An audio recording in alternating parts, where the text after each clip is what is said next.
કલાકારોના સન્માનનો મુદ્દો ઉઠાવ્યા બાદ વિક્રમ ઠાકોરનો સ્ફોટક દાવો। ગુજરાતી ફિલ્મ ઉદ્યોગને નવજીવન આપનાર વિક્રમ ઠાકોરનો સનસનીખેજ દાવો। ગુજરાતી ફિલ્મ ઉદ્યોગમાં ઈર્ષ્યાભાવ ચાલતો હોવાનો વિક્રમ ઠાકોરે દાવો કર્યો છે। 2006માં મારી ફિલ્મ બાદ ગુજરાતી ફિલ્મ ઇન્ડસ્ટ્રીઝ ઊભી થઈ હોવાનું વિક્રમ ઠાકોરે કહ્યું। ઘણા એવા કલાકારો છે જે મને સ્વીકારતા નથી, મારા માટે નહીં, દરેક કલાકાર માટે આ મુદ્દો મેં ઉઠાવ્યો છે તેવી પણ વિક્રમ ઠાકોરે વાત કરી। કલાકારોનું સન્માન થયું એ મારા માટે મોટી વાત છે। સરકારના કાર્યક્રમમાં દરેક કલાકારનો સમાવેશ થાય તેવી પણ વિક્રમ ઠાકોરે ઈચ્છા વ્યક્ત કરી।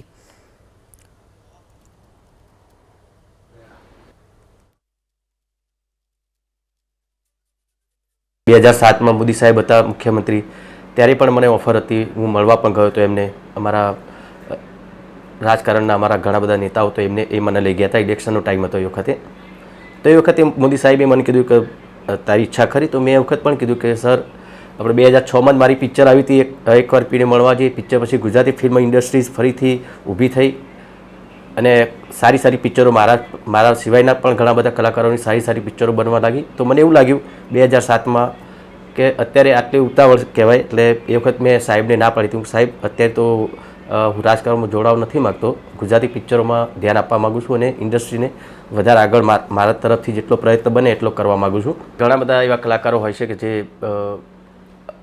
મને નથી સ્વીકારતા, ખબર નહીં એમને મને સ્વીકારવામાં એમનો ઈગો હર્ટ થતો હોય છે કે શું ખબર નહીં મને, પણ જેવું હોય મને એનાથી કંઈ વાંધો નથી, કંઈ ફરક પણ નથી પડતો। મારા તો ઘણા બધા ચાહકો છે, મારો સમાજ છે, દરેક સમાજના ચાહકો છે, કલાકારો છે, ઘણા બધા કલાકારો છે, એક્ટરો છે, ને એ બધાનો પ્રેમ મળે જ છે, તો પછી મને એનાથી કોઈ વાંધો નથી એમ।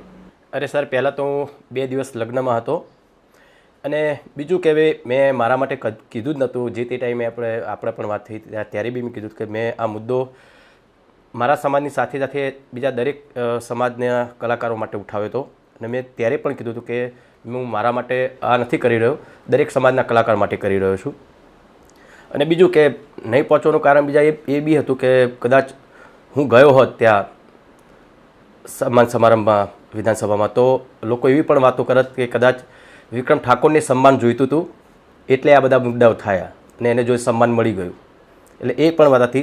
પણ ભાજપ સરકારે મને બોલાવ્યો અને દરેક કલાકારોને બોલાવ્યો બદલ ખૂબ ખૂબ આભાર માનું છું પહેલાં તો, ને હું એટલા માટે જ ના પહોંચી શક્યો, નહીં તો એટલું જ સન્માન હું ભાજપ સરકારનું પણ કરું છું। એ મુદ્દે હું કહું છું ને, સરકાર નહીં પણ સરકારના જે વચ્ચે બેઠેલા જે મીડિયેટરો છે એ લોકો આવું વિચારતા હશે કે ભાઈ આ ઠાકોર સમાજનો સામાન્ય ઘરનો છોકરો છે, સિંગર છે, એક્ટર છે, પણ સરકાર તો એવું ના જ કરે, કારણ કે સરકાર માટે તો દરેક કલાકાર સરખા હોય। મારી એક નાની વાત સરકારશ્રીએ સ્વીકારી અને બધાને બોલાવ્યા, એ પછી એ કલાકારો મારું નામ દે ના દે એનાથી મને કોઈ ફરક નથી પડતો, બસ એ લોકોનું સન્માન થયું ને એ જ મારા માટે બહુ મહત્ત્વની વાત છે, બહુ મોટી વાત છે, અને સરકારશ્રીનો એના માટે ખૂબ ખૂબ આભાર માનું છું। અને આગળ જતાં સરકારશ્રીના જે કાર્યક્રમો હોય, ઇવેન્ટો હોય, ડાયરા કે લોકસંગીત, એમાં પણ દરેક સમાજના કલાકારોને એ સમાવેશ કરે એવી હું ઈચ્છા ધરાવું છું। હા સર, થશે, કેમ કે મને લાગે છે કે હવે કદાચ જે મીડિયેટર હશે એ લોકો પણ સમજી ગયા છે કે આપણે બેલેન્સ કરવું જોઈએ અને સારી વસ્તુ છે ને, હવે આગળ પણ થશે, કેમ કે એ સારી વસ્તુ છે સરકાર માટે પણ અને અમારા બધા માટે પણ।